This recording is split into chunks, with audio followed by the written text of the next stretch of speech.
Hey YouTubers, what's up? This is Mr. E doing this WrestleMania 26 review. What a day, what a pay-per-view, what a night. First match, Sheamus versus John Morrison and R-Truth. This match was an okay match, not long, very short. Sheamus came up on top. I felt more like Morrison and Truth winning, but they've only been team for the past few weeks, so I give them credit because they came pretty close. You know, they showed they could go against them, but they couldn't just beat them. So our next match after that was the Randy versus Legacy triple threat match. Randy came up on top after punting Cody Rhodes and RKOing Ted DiBiase for the win. Randy gets a big pop, and it was pretty good. And actually, it's better than what I thought it would be. Next match would be Money in the Bank. Jack Swagger comes up on top after hitting Christian with the briefcase and winning Money in the Bank. He actually had trouble getting the briefcase off, but he actually ended up getting it and winning it. Pretty good. A lot of good spots. I expected Shawn Benjamin to be the show stealer in the match, but really he wasn't. I'm surprised. You know, since WrestleMania 21, 22, 24, and 25. He's always been a show stealer, now he's not. After that was Triple H versus Sheamus. Triple H came up on top after a pedigree. Sheamus almost won doing the bicycle kicks, but he just couldn't keep the game down. After that was the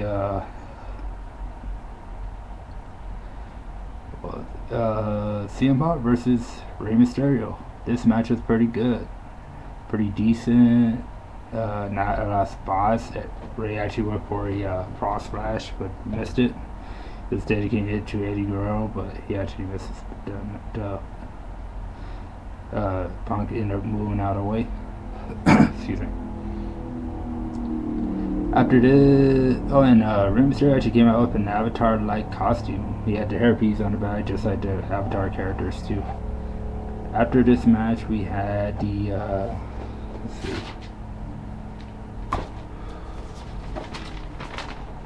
Just a second.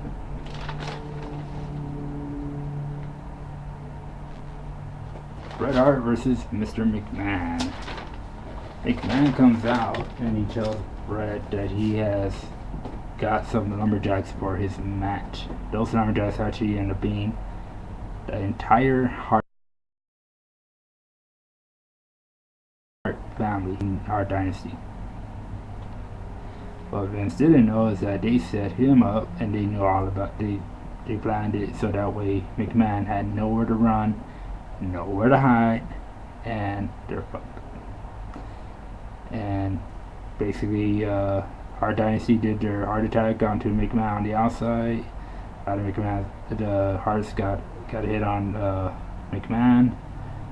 Bret's brother Bruce was the referee, and Bret ended up winning with the sharpshooter, as we all knew. After this was Edge versus Jericho World Title match. Edge came out to a big pop, you know, because he's a challenger. And Jericho actually ended up winning this match. This match wasn't as good as I thought it would be. I thought it would be better. A lot of close balls, code breakers, spears. The walls of Jericho was used a lot too. Jericho worked on Edge's ankle, the injured ankle, a lot too in this match. Vince saw Jericho using a belt and Edge actually kicked out of it. And then Jericho hit the code breaker to win the match. After the match, Jericho tried to injure Edge, but Edge ended up getting the upper hand, and he actually speared Jericho from the announce table all the way through the barricade. Which is pretty good. I would have liked it this was actually done during the match instead of after the match. But it's pretty good though. Really was a match and I thought it would be one of the best matches, but not really. After this we had the 10 Diva tag match, which featured Michelle McCool, Layla, Alicia, Vicky Guerrero, Maryse versus Eve, Mickie James, Kelly Kelly, Gail Kim, and Beth Phoenix.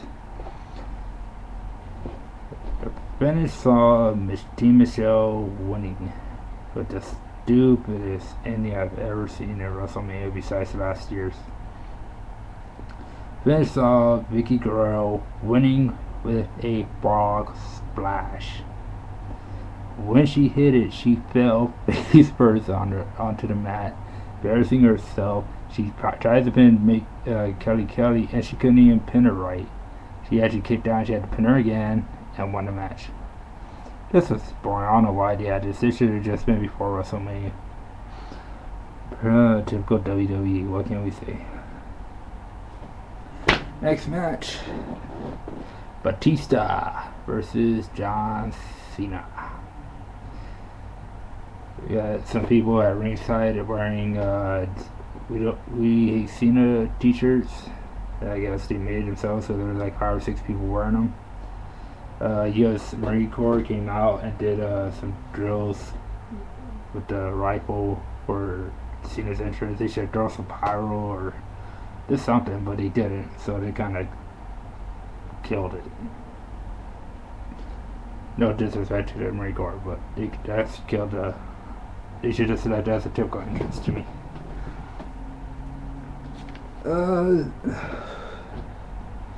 Cena got a mixed reaction in this match. They're booing him, they're cheering him, and really the only time he got popped was when the match was over.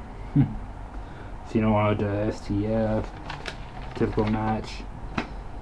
Nobody was really into it, and the match just sucked. Now for the main event. Undertaker versus Shawn Michaels. This match was off the hook. This match was a show stealer. This match wasn't as good as last year's, but it was good. Undertaker did so many attempts in this match to get rid of Shawn Michaels. He actually went old school, but when he landed, he hurt his knee. I don't know if he sold the injury, or selling it, or he was really injured. Taker tombstone Shawn Michaels on the outside after Shawn tried to springboard cross body to the outside. Hell's Gate was put on Shawn Michaels, and Shawn countered to a figure 4 like pin. Shawn goes for Sweet Chin Music, gets a 2 count. Undertaker goes for a last ride, got a 2 count. This match was just going back and forth. They just didn't want to quit. He even went for a last ride during an announce table. Shawn Michaels counters it. Sweet Chin Music's Undertaker. He lands on the table. He didn't go through the table, but he landed on the table. Shawn Michaels goes up to top rope and moonsaults off the top rope onto the Undertaker's legs. Wow. This match, it just took it to a whole new level. It almost stopped last year, but it couldn't. So Undertaker gets up very slow because he's on his knee injury, and he looked like he was fucked, like he was really gonna lose. He goes for a super kick, and unfortunately, shot Undertaker kicked out. A lot of "This is awesome" chants, and the finish saw Undertaker tombstoning Shawn Michaels for the win. As soon as the ref counted 3, the bell rings. People were happy, people were sad. Undertaker got up, he picked up Shawn Michaels by the hand, helped him up, and shook his hand out of respect. That's what I call wrestling right there, because they showed respect for each other, true sportsmanship. 2 of the best damn wrestlers in the world, and we just saw one wrestle his last match just like we saw Ric Flair did. This match was just the greatest main event I've seen in years of WrestleMania. So now Undertaker's 18-0, and Shawn Michaels' career is over. So I'd like to take this moment to thank you, Shawn Michaels, for everything you've done for us in the 40 years. Y'all